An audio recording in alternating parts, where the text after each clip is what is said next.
Hey, I thought I'd do my next video right now. Again, as I said in my previous video, I probably won't do that many more reviews today. This next movie I'm going to do, Joan Crawford is in it, and it also features Bette Davis. This movie is a cult classic, and I love this movie. It is Whatever Happened to Baby Jane.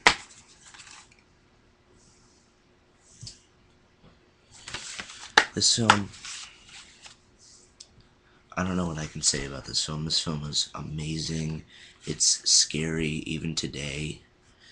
It's just suspenseful.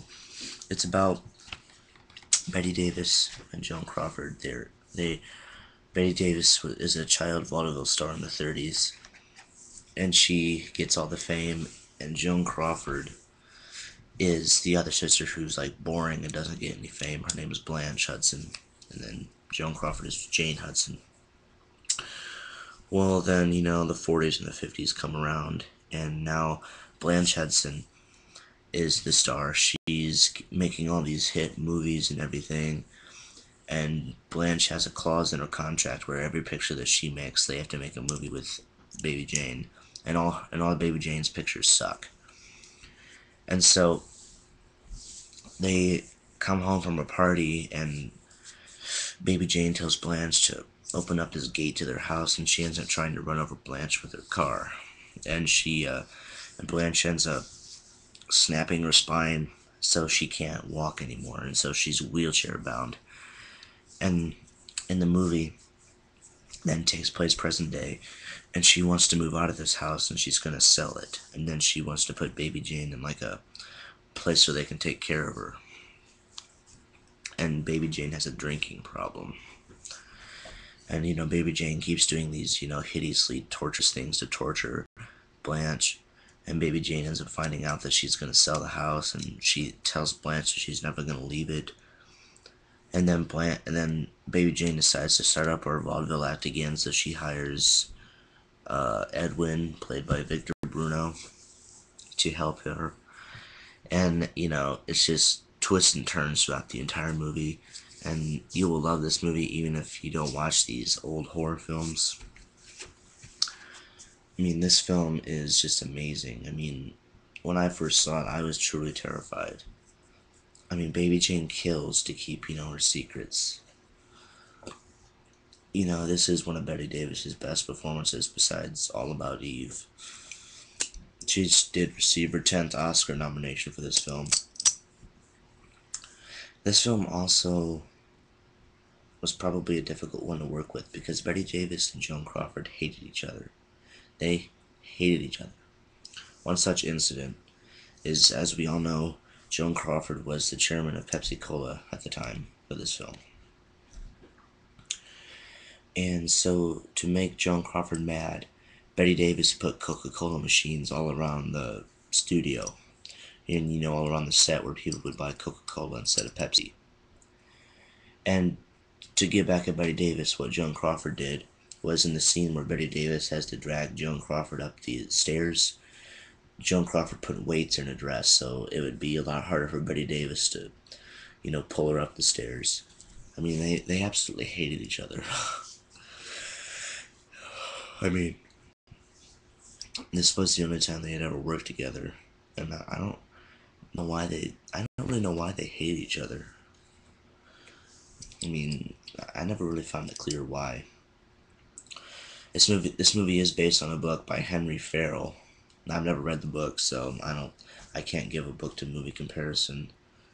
This did win an Oscar for Best Costume Design. And this movie, along with Psycho, heavily influenced the making of Straight Jacket. Because William Castle, when he made Straight Jacket, he wanted one of the writers of Psycho and one of the stars of Whatever Happened to Baby Jane. And William Castle reportedly saw this film like 10 times, I think. Like maybe over that.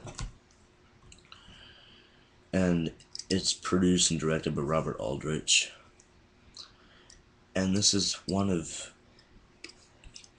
4 of the Bette Davis thrillers. The other 3 being Hush Hush Sweet Charlotte, The Nanny, and Dead Ringer.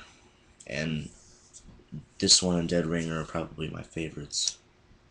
I mean, Betty Davis really did have a lot of those, thrillers in her later years. Joan Crawford really only had two, this one and Straight Jacket. I think this will be one of the best remembered Betty Davis or Joan Crawford movies. Betty Davis, I don't know what she'd be best remembered for. Probably her thrillers. I mean, I remember Betty Davis from this movie and Dead Ringer.